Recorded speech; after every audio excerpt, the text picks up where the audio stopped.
Dan Wecke with the Los Angeles Times. Both Steve and Clay said kind of the knowledge that it only really takes 2 minutes of really good basketball for you guys to get into any game. That's what kind of keeps you guys locked in at half times. How much do you think that breaks opponents, kind of that they know that too, that in just 2 minutes everything can change? I think most of the situation, how they came out in the first 6 minutes, first quarter, was a testament to that kind of mindset, knowing they had to give us their best punch early, and if we could just withstand it. We didn't execute well in the first half, so a lot of that was kind of our fault. But their intensity and their effort and physicality was pretty strong in that first half, and we just had to weather the storm a little bit, especially in this building. And it is a full 48-minute game, and for us to have the firepower to kind of turn the momentum to our side, pretty quickly. Get some stops, make some shots, and start to feel a little good, a little bit better about ourselves. It was a fun night all the way around. Obviously stressful, but fun. Steph, two for you. Mark Schwartz, ESPN. First of all, given how you did everything in the book that Steve didn't want you to do, including foul them every time in the first minute and turning it over so much, how do you avoid feeling like, man, this might not be our night, maybe we aren't going to win this game? I don't know. I mean, that as a competitor, you'd hope that thought never really creeps in, especially in a moment like a Game 7 where there's still time on the clock, there's still opportunities to change the momentum.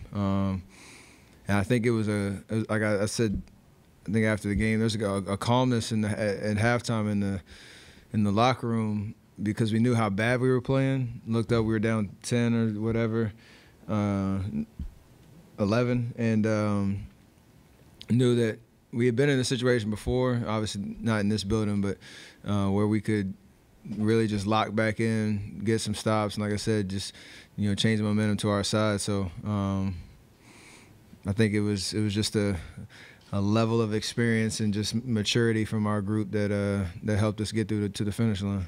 And given how poorly you were playing, what is it that makes you most proud of tonight? There was a moment in the first half, I think Draymond turned it over to James on a transition. He got a dunk. And that's a point where you can have guys doing a lot of finger pointing and blaming and getting in their feelings. But there was a moment during that timeout after Coach called it where it was just really productive. Everybody was like, let's just move on. Like, we get it together, find a way to get through this little rough patch and just find ourselves. It just took a while. So I think that moment, we could have splintered, to be honest. It could have been a moment where guys went their separate ways, but I think the way that we fought all year, and the way that this team is built with the chemistry we have, that got us through that little rough patch, and I think we used that to our advantage. Hey, Steph, Mark Medina, Bay Area News Group. When you look at the first half, what were the things that you think contributed to your shots not falling right away, and then what kind of fueled that kind of run that you usually have in the second half? They say two basketballs can fit inside the hoop at one time. That's kind of how big they are, and for some reason I couldn't figure it out. And then eventually kept shooting the same shots and they go in. So it's going to sound like a broken record, but I never lose confidence in myself. Almost have a sense of like amnesia when you get out there. If you have a shot, take it. Don't even worry about what's happened up until that point. And third quarter was great again tonight, so glad I finally figured it out. Hi, Curry here. Joanna from TV Global from Brazil. Is there a magic between you and the third quarter? I don't know. I mean, obviously I've been playing well in the third quarter of this series, and it's a point where, like I always say, it's a full 48-minute game, and you got to have endurance, you got to have resiliency, you got to have confidence in yourself, no matter how the game's gone up until that point, that you can turn around. and it's been great to come out of the locker room kind of focused, locked in, make some shots, get some stops, and just have fun. And obviously, thankfully tonight, with the way the first half went, it was like clockwork, so it was good. And I just saw you in the hallway. You were holding one of your daughters, and you were like this. And can you share your thoughts at this moment? This is a special moment. This is we talked about it leaving this building after Game 5. This was a part of our story that we hadn't been through before. Our backs against the wall, not having home court advantage, needing to win 2 games to keep ourselves alive. And this is a true testament to how hard it is to get to the finals, how hard it is to have a chance to play for a championship. And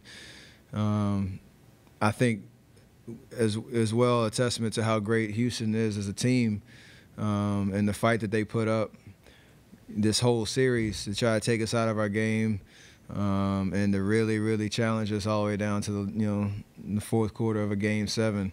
And there's a lot of just built up anxiety, I guess, about this moment. And when you walk off the court with the win and get this fancy hat, it's a good feeling. So we had to work for it. And, you got to appreciate the moment. Somebody asked, it's 4 years in a row, getting to the finals, do you appreciate it? And yes, because it's really hard. And so all the smiles and embraces you have with your teammates, your coaches, is well deserved.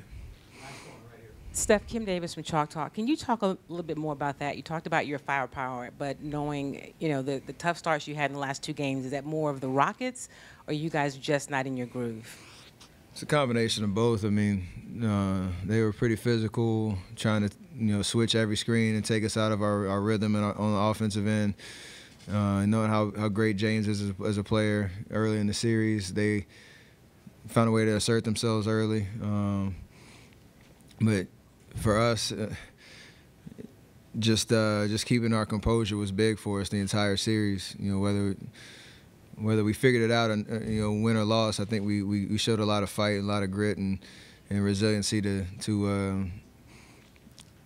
stay positive as we went through the series, no matter what the situation was. And I think that helped us stay locked in Game 6 and 7 with our backs against the wall to get a win. So and tonight, the way that they played amazing. We just played a little bit better in the second half and got it done.